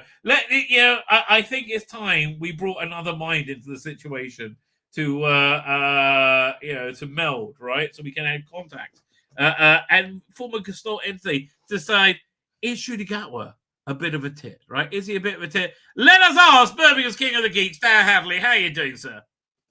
Hello, it is I, Shudigatwa. Yeah, but that's the normal side of you. See, it's the waist down. He's a bit of a tit this week. Yes, I've been and picked up the magazine. It's still sealed. It's still sealed. Could remain so. That's to stop it from having babies. I'll tell you, that won't stop them. The supplement in this one is very, very good. I was actually very impressed. I want to give Jason Quinn plaudits for it. It's a collected production notes, isn't it? That Russell would have written. Yeah, which I thought was a really good idea. Right, I thought it was a really kind of spanking good idea. Yeah. But yeah, so somebody asked me why was it? Why is there 2 covers this on Stock 2 magazine? It's because there's the bagged one and the unbagged. I take it. That's that's how it tends to work. And then you got the subscribers one as well. I've no idea whether it's like a clean one in here. I don't think it can be, because then the subscribers wouldn't get anything special, would they? So it probably is. Heaven knows, somebody out there's probably got one. I don't know. Or Deadstream. So I was just saying about this new season. I really genuinely think it's going to be higher quality than the first year, because I just think they know what they're doing much more. One would hope so. As I always say, there's no point in continuing to make any TV show unless each successive season of anything is going to be better than the last. Well, again, just the images we've seen thus far have been impressive. The look of it's been really, really good. Trouble is, the shooting the scripts, right? I I didn't know what to make of it last year. I'm not hopeful. However, the cartoon one looks like a really good villain. In the 50s. Yeah, I'll be honest. I love the look of that. I love the idea of it. I think it looks like it's been done really, really well. I'm really feeling the kind of the mood of it, even just in the scenes that we've seen so far. As far as we know, there's no degenerate trans lunatic about to jump out of any kind of receptacle and start talking about losing condoms in various orifices. So, but the problem is this, though. I was talking about the Captain America movie, the Black Captain America movie. Have you seen? You haven't seen it, right? The Black Captain America movie. Is this a porno? No. The Anthony Mackie one. Right? Oh gosh, no. See, I forgot they even made that. Exactly. That's my point, right? It's probably free on Disney Plus now, anyway. And it wasn't a bad movie per se. It really genuinely wasn't. Its only real problem is that I never set up Anthony Mackie as Captain America. So you're like, what's going on? Who's that guy? Why is he Captain America? What's going? It's like, but it wasn't a bad movie, but it wasn't a good movie. And people are programmed to go, "Oh, Marvel, it's over, forget it." Right? I think they're there with Doctor Who as well. The normie, I think the normie is saying that, fair.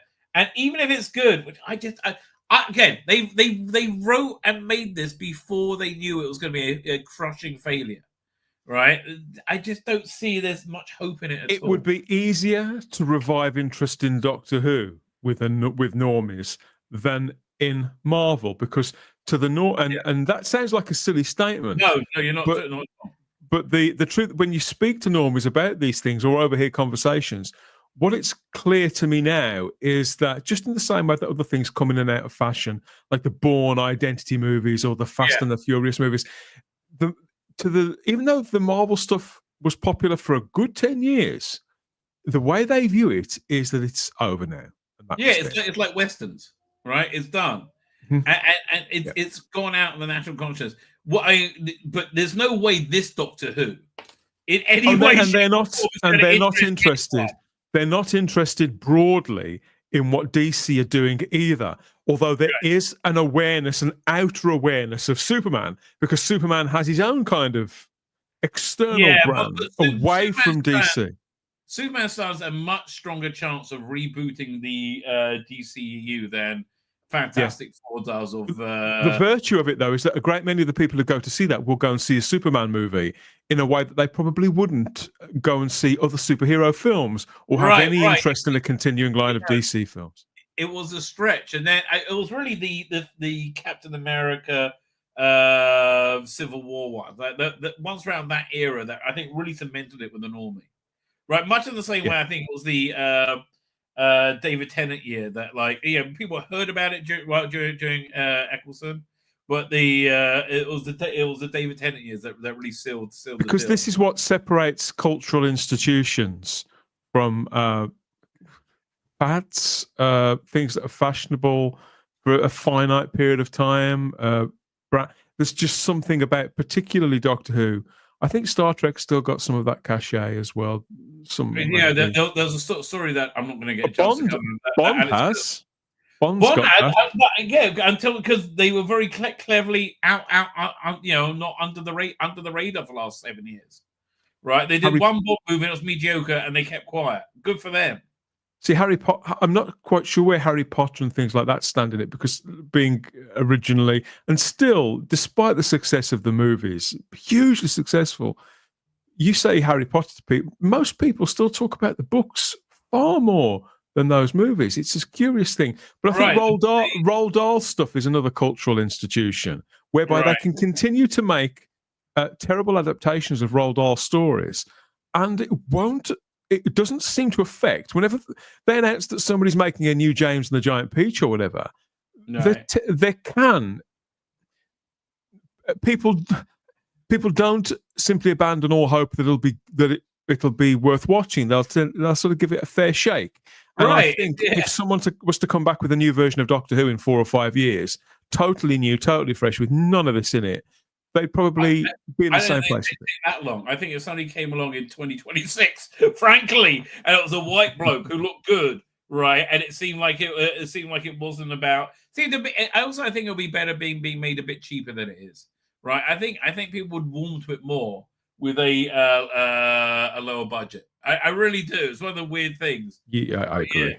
Anyway, so here I'm just finishing off the review of this. When's this coming out? Journey continues. You get. I'm so not interested in this. Oh my god, this is like anti-Viagra for me. Seeing River Song. No, thank you. Ace. No, God, no. Tegan. No. Oh, fuck off. All of you. No. Oh god. What? When I've been caught in an elevator with those five, I'll shoot myself. Leave me alone. Oh god. It wouldn't be bad if it wasn't current day Ace and Tegan, but like what are you gonna do? Anyway, so you got some nice posters. And again, this is okay. This is what I like. I love that they use their own archive material for their own benefit, right? So this is a lovely idea. I should have been doing this years ago. Years ago. Great? It's great, absolutely great. So yeah, this is an archive of. Is it his first year of? Man, I remember that cover. I was looking at the other day. I think it's his first year, or up till the end of the first season. Maybe I don't know. It's but again, it so puts you in that era, right? It's it was 2000. We're a year out, and then, like generating electricity about it, and it's just it's so sad. There's no buzz, right? Not even at 2005 yet. Right, and when we get to so it starts getting the Ruiners. That he says what he warned everybody against the previews. I remember that one well, and then you have it launch, and it was unbelievably huge. Right, I think it was over here, right, where they realized how big it got, and yeah, man, it was a great time. Right, it was great, and I remember the reveal of the Emperor Dalek. It was extraordinary watching, because I knew a fair amount of people who were not just expecting it to fail, but feasting on its imminent failure. Everybody just assumed it was going to fail. Like there was no way. People I was working with at the time, some of my oldest friends who thought it was hilarious that my devotion to this brand of this old show, I was about to be made a complete fool of yet again. And I'd been very reluctant to speak about it to anybody. I kept my mouth shut until I was pretty confident that it was going to be good. And you being made a fool by liking something. It's like people like shit all the time. What's wrong with you? Well, it's blokey culture, isn't it? It's like pub band, I suppose they call it now. It's all kind of well-meaning. But if you go back in time and say it's going to be so incredibly popular that 20 years later they'll make Doctor Who like this, and nobody watches it, and they'll still make it, right? And it's going to look this shit, right? And you'll be like, why is the bloke wearing the dress and the woman wearing trousers? It's 2025. It's a weird time. It's a weird time to be alive. So then I'm not going to go over this down short here, but then where is this? There's this article here, Beth Axford, about the new generation of fans. She inserts herself in literally everything she's in. It's just like Beth has a very lovely smile and a nice taste in knitwear. But I can't really read more than 2 paragraphs of the things that she writes, because I do find it a little bit vacuous. How old is she? I think she's older than you think. Really?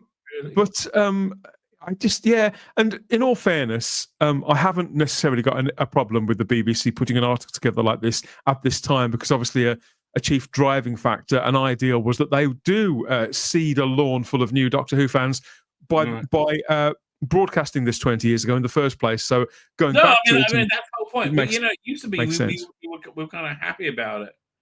I'm just looking for the buzzwords like trans and bi.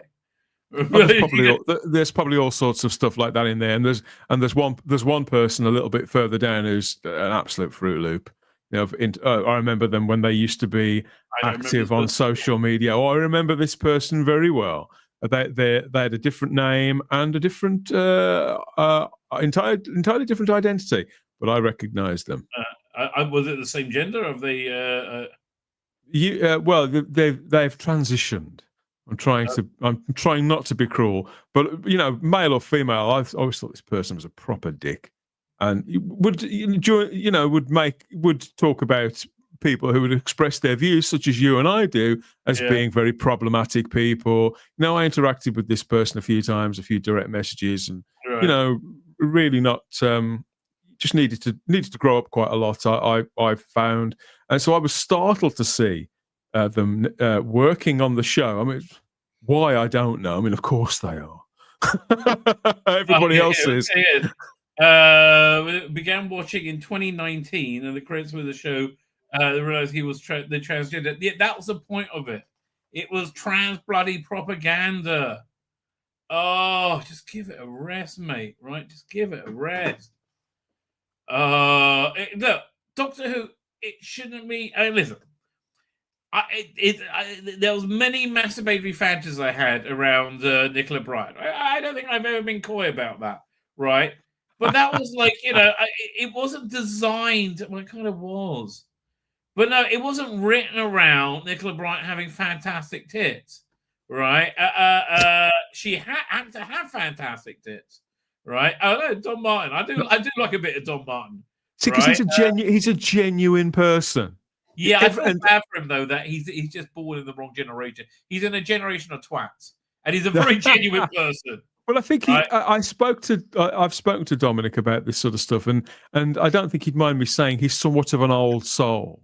I think he's one of those, and I think we can probably a lot of Doctor Who fans of many generations can relate to that, of feeling slightly out of step, that you're either born that little bit too late or that little bit too soon to have missed what it was that you were really into.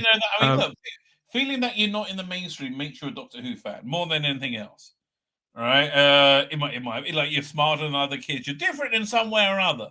Right, but again, I love this guy's creativity. I think his enthusiasm is infectious. Like Doctor Who fandom's in a good place. It's just I wish Doctor Who wasn't.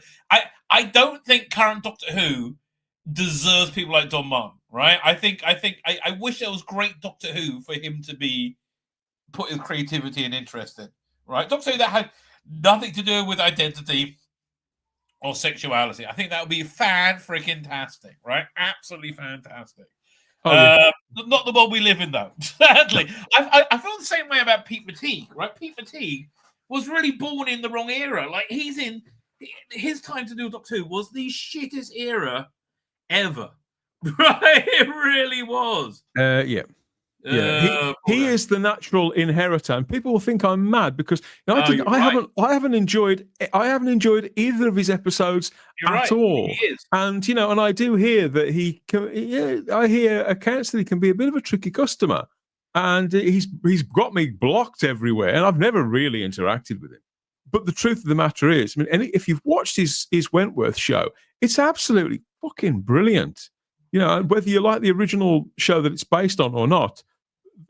Dramatically, technically, it was event television, and you can see in the things that he does for the Blu-ray range. Yeah, if you could combine the expertise with his knowledge and affection for the canon, it could really propel Doctor Who to the next level. He would be great news for it, but you're quite right. He's far too caught up now in this kind of web. Speaking of insanity, check this out. My thumbnail today has just enraged some. Firstly, here, have you seen this? This is awesome. This is why 3D printing is so cool. I'd love to have this thing. Oh, wow. Isn't that great? That? Yeah.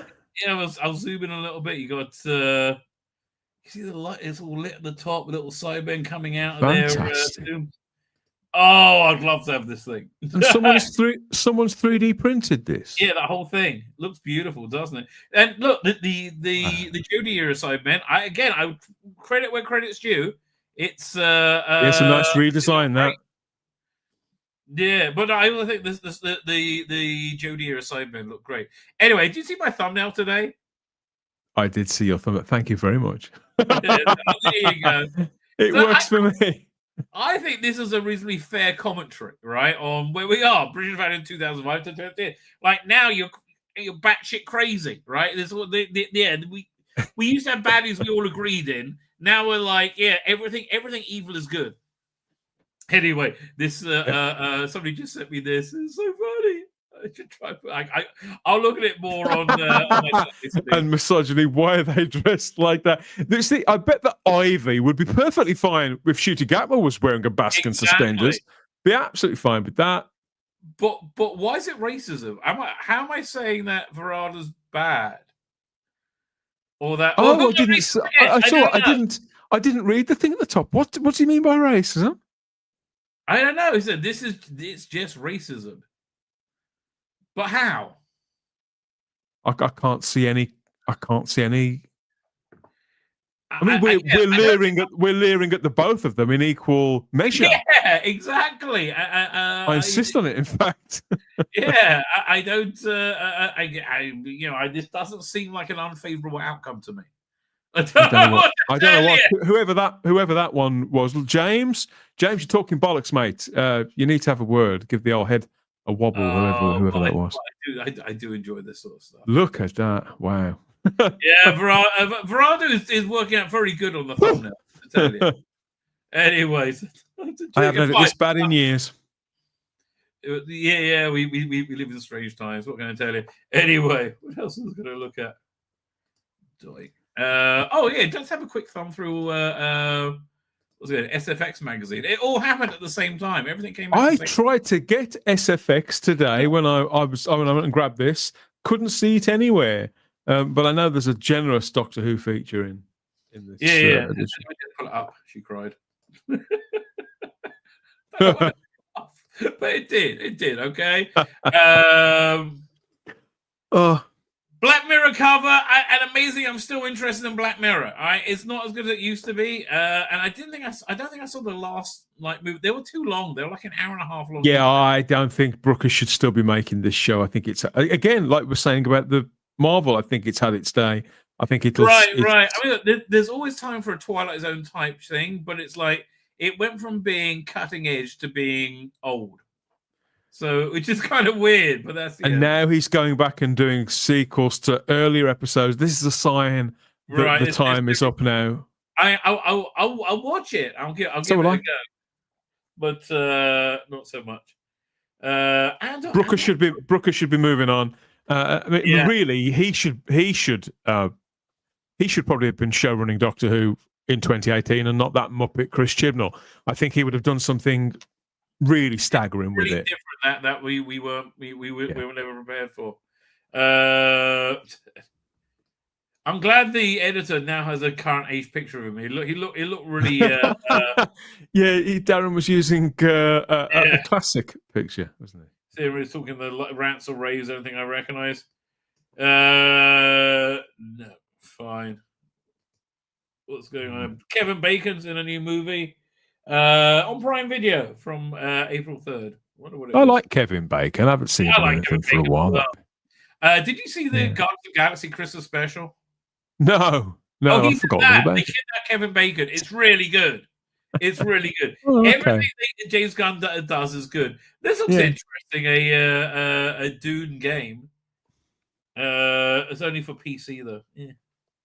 I think in the news world. I like. But what do you think of Amy Pascal and David Heyman as the showrunners? I've read so little about it. It's still sort of cooking. So I think that we'll probably talk about that on the Spacebook on Saturday. Whilst I've read up a little bit more about it, because I've heard of her, never really heard of him. So he did I think the best Harry Potter movies. Oh, okay. He's a very big driving force behind them, and she seems to have the golden touch with Sony. Like all the projects she's done have been very good.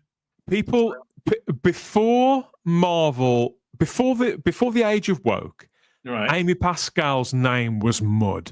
People in fandoms hated that woman. Yeah, I know. I can't work because I think she rebooted Spider-Man. They seem to blame her.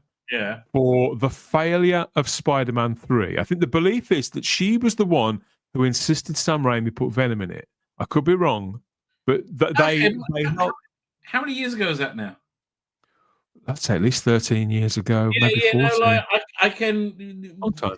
I think the recent Spider-Man movies, The Marvel one's been good. Into the Spider-Verse has been good. They've been innovative. They've been clever. They've been inventive. I like what she's doing. Well, you think that was what people used to get obsessed about in fandom? Yeah, compared to now. you should fast forward 10 years, mate, and see what's coming to you. Starship Troopers, Daniel Craig as Sergeant Rock, which is weird. Magic the Gathering. Apparently Daniel Craig turned down that role in the end. They're looking at Colin Farrell instead, which is also strange, seeing he's the Penguin. I mean, not a fan of Penguin. I have to tell you, not a fan of Penguin. But what's this one? Solomon Kane. No, I'm not interested in that. And Wacky Races. It's funny. I watched the Seth Rogen show, the studio, where he's the studio head. Oh, have you heard of it? No. It's on Apple Plus. Not a recommend. It's like he's this massive douchebag, but he's a nice guy. He's like it's like narcissistic fanfic, essentially. Yeah. Keith Goldsman taking on the Irving Allen universe, right? Time Tunnel, Land of the Giants, Voyage to the Bottom of the Sea. That could be really good. It depends what he does with it, but like that could be really, really good. Akiva Goldsman's somebody who's been around for such a long time that, right, and connected with so many things of varying quality. It's a name that it doesn't make me feel one thing or another. I think that you could turn each of those three formats into probably good. You could revive the TV shows by all means, but I think that what would suit them best really would probably to do big movies of each of them. I think that could be a laugh. I think that could be something people go for. I don't know. I would do Time Tunnel as a TV show, but I'll do Land of the Giants and Voyage of the Bottom of the Sea as movies, probably. Land of the Giants, in my view, was not a very good show at all. There was about 3 episodes worth of story, and they span it out. So I don't know how long it was on for, but it was far too. I lasted about 15 episodes before I thought this is fucking terrible. It's the same every week. It wasn't as bad as a similar show from the late 70s, which had Jan Michael Vincent with this like light you up glowing tuning fault thing. I never saw that. I can't remember. This, Robert Burnett is saying it's the best thing that they've done in Star Trek. Is better than Picard season 3. Is Navin Andrews starring and podcast John McCann. At least he's Indian, right? He's got that like Karney kind of look to him. That's superb casting.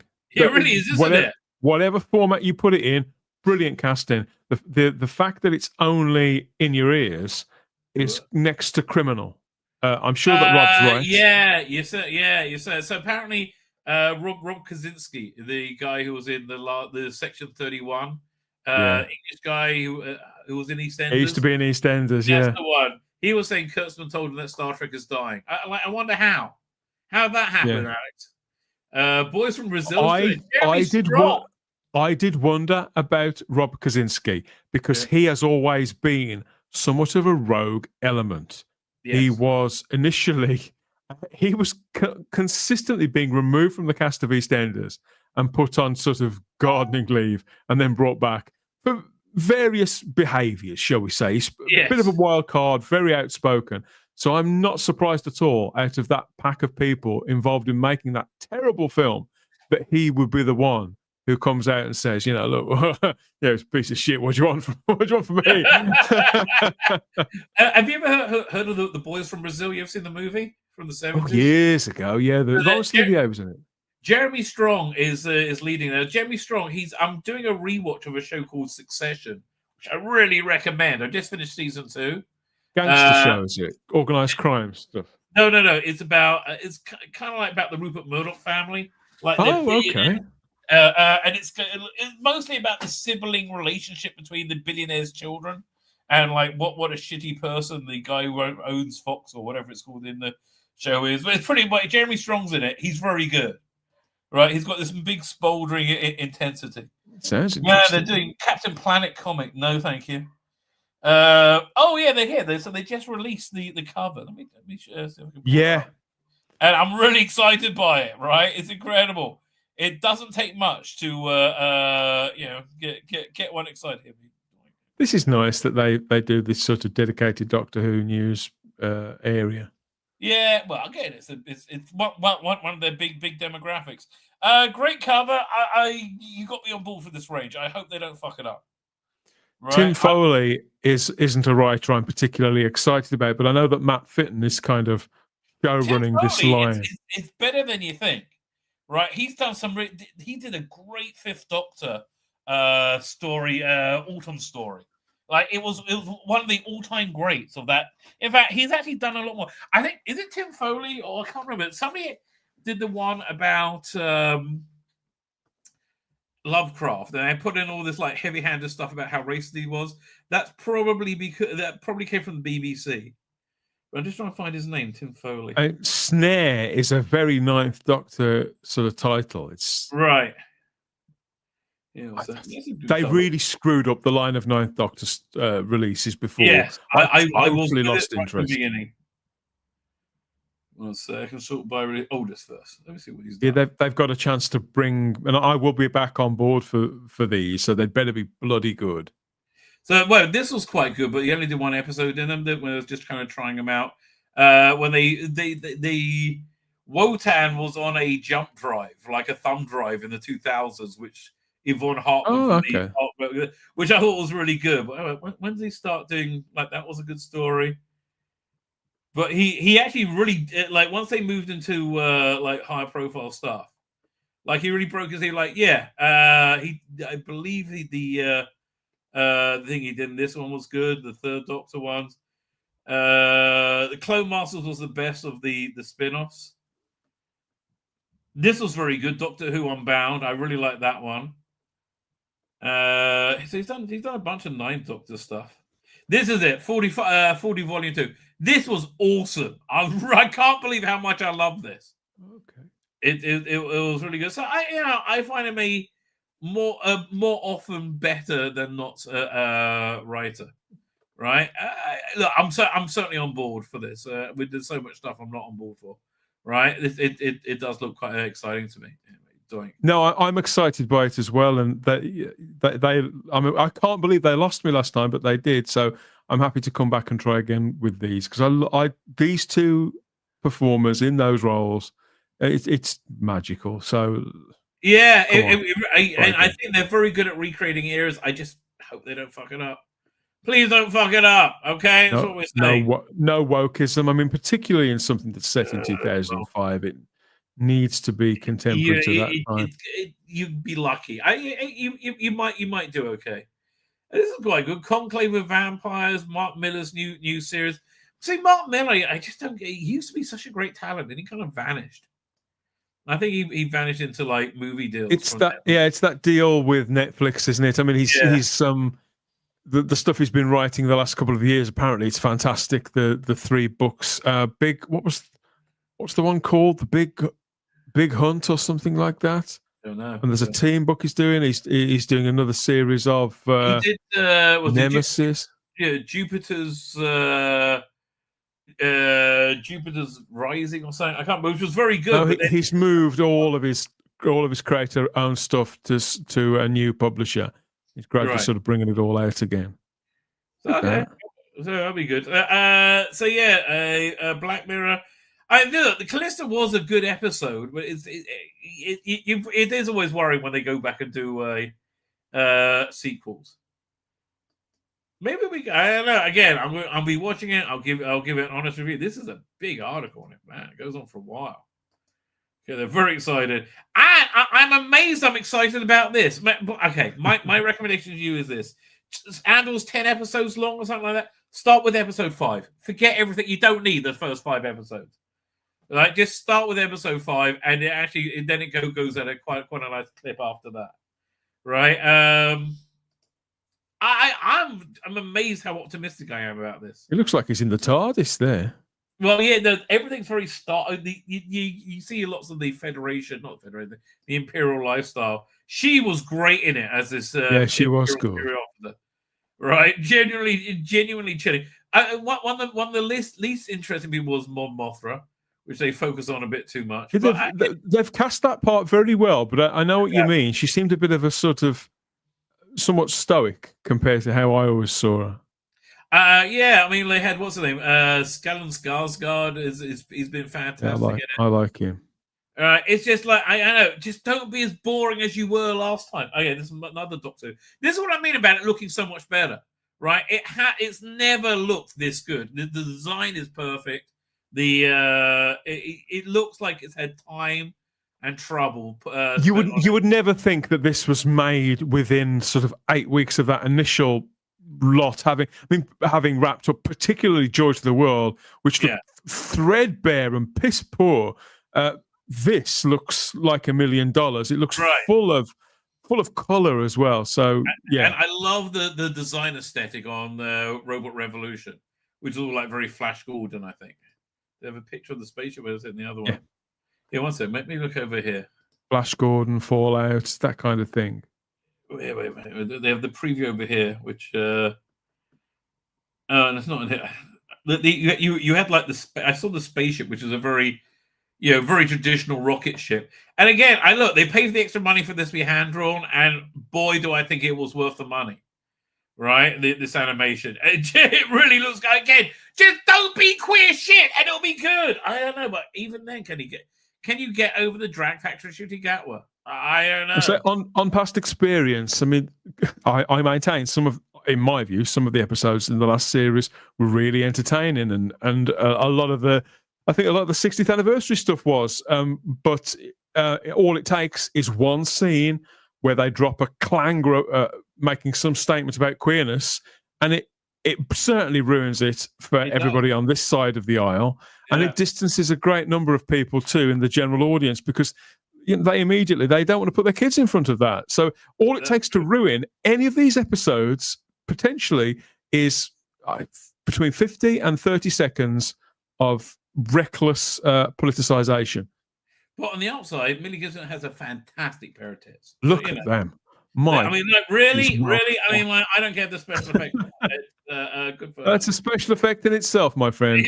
It's certainly having a special effect on me, and quite a good one. But this is what I think. I love this design aesthetic. Isn't that great? There was a similar spaceship in the Star Beast, wasn't there? Another thing, I loved the look of the Star Beast episode. I thought it was the Star Beast was based purely on the Dave Gibbons design from the comic. No interest whatsoever in The Last of Us season 2. Like zero. No, couldn't give a shit about this. What's this? Dropping by. Was a new horror drop. Never heard of it. I'm not really that into horror. Keep spinning. Wheel of Time. No interest at all. Although she will do well at Serverland. You know, it'd be a great Serverland. Eva Green. Oh, let's see Eva Green be evil. She's old enough. She'll be great. Yeah, another one of my favourites, Eva Green. I like them dark and stroppy. Yes. This, I would rather watch Zardos than this. This looks awful. And also this, God, Handmaid's Tale stuff. Okay, women out there. Okay, blonde, wealthy, college-educated women. You're not oppressed. Stop pretending you are. Can't believe they're still making that show. Anybody's still interested?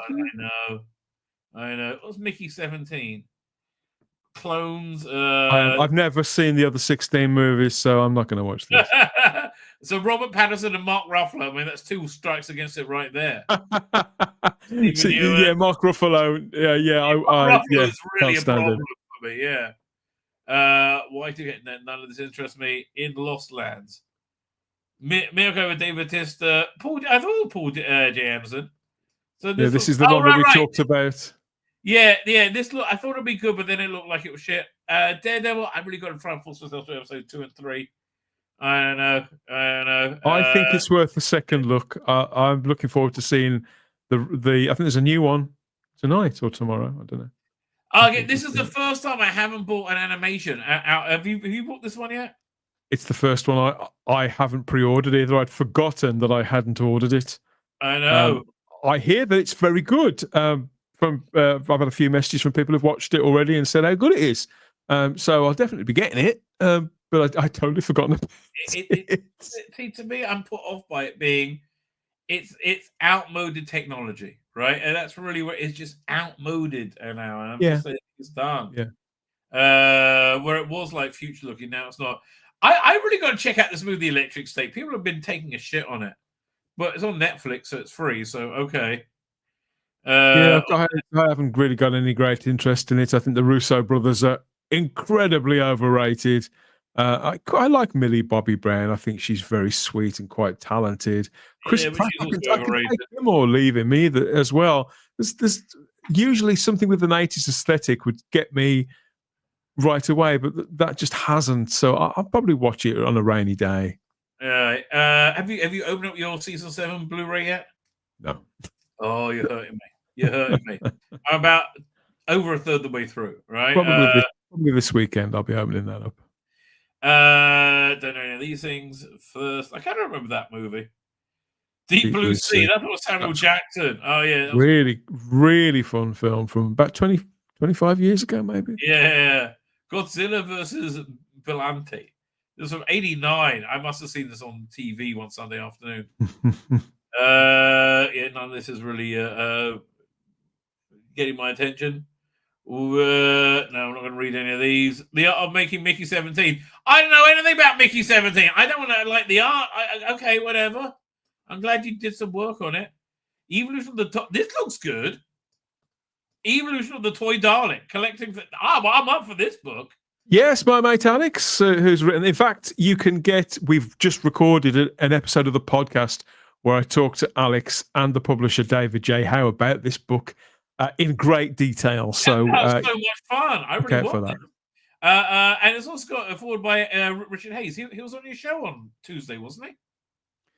No, that's a different person. That was shows like a real writer. Paul Hayes was on the show the other day. I was close. You're near enough. Yeah. Yeah, come on. It's the same person now. Oh, Okay? Paul Hayes was great. Yeah, he was really good company. Yeah, I really liked him on your show. Although, again, I wish I was there when he said, like, I don't understand people just not liking new Doctor Who when it comes out. I'm like, dude, it's because it's the opposite of Doctor Who. It's a travesty. When you listen to people of Paul's mindset though speak in that way, yeah. I think it reminds us that there are people within the community, within the fan community, who do feel just as he does. And right. I don't know. On one side, I think we could dismiss it as a sort of complacency, but in some respects, I think it comes from a genuine place. I know people genuine. Yeah, I agree with you. By the way, if you're looking for a fun 2008, do you think this is great? I love Shakara. I think he basically just says Shakara and I am death. Right? For the whole thing. In the first page, they destroy Earth. It's awesome. It's really bonkers. Henry Flint does it. I really like that. That's a good thing for you to buy to read, like, you know, when you want something to read. I would. This is a recommend, right? And you probably enjoy it. I keep meaning to get into those the 2000 AD collections because I didn't read 2000 AD as a kid. Well, if you want to get into the collection, they have the part work, which is yeah, I've considered getting it. I've got a few. I've got a few hardbacks and things, 4 or 5 of various Judge Dredd tales, the ones that everybody's got, like Judge Death and things like that. But I'm not steeped in 2000 AD, not at all. I have so little interest in this Genesis of the Cybermen. No, I suppose there must be a market for them, but I'm not interested in them either. No, and then there's another Walking Dead series. I didn't know. Okay. No, again, Walking Dead is another thing that is now people to a large extent. People have no idea that Walking Dead is still a thing, and yet they're probably making more of it than ever because it's old news. It's a thing from the past in the way that the Marvel movies are a thing from the past, and that I can't see, and people will be surprised when it happens. This new Avengers movie, Doomsday, when that comes out, it's not going to do what they think it's going to do. I don't think it will. I think they need a new genre to move on to. And honestly, I think Superman might do the trick because I think it's a really fun. It looks to me to be like the Super Friends live action. Yeah, right? Superman looks great, and it will be a big success, and it'll have a success external to our communities. That's what big success is. I agree with you a lot. You're on later tonight, aren't you? We are on. We're on. Blimey, it's. I think I got on later. Yes, so we are on. What have I got? Let's show you what we're doing. I'm on in an hour's time with a bunch of pals talking about everything really. So come and join in with us over on the Type 40 channel from 8 p.m. UK time for a big old catch up. Excellent picture. Oh, I love it. Did you see the Fifth Doctor and Tegan parody of this poster? Get Her Home with yes. I love that. I thought that, and it would have worked. So look, that's the other strong thing about the season. I like the story arc of getting home and having adventures on the way home. Right, I think that really, really helps it, and I think the lack of story arc. Now, did it have a lack of story arc in season 1? No, you had the whole Ruby Sunday thing. It was just shit. Right, I just think this is much better at holding things together. The thing that damaged the Ruby Sunday arc was Shooty Gatwa disappearing for 2 straight episodes, and having no resolution. Yep. And by the time you found it had no resolution, you had it did have a resolution in all fairness, but even during that resolution, not one that made any sense. No, but to be fair, there was a resolution there. But I think the reason why it didn't work is because throughout that resolution, the Doctor and Ruby were estranged, I think, for a large portion of it. Right. And we're not seeing them bond. So usually when you bond the 2 characters together like that, it effectively, you can stand whole episodes where they're not really together that much, and it still works. I think if you go back and look at the parting of the ways in particular, the Doctor and Rose aren't on screen together very, very much at all.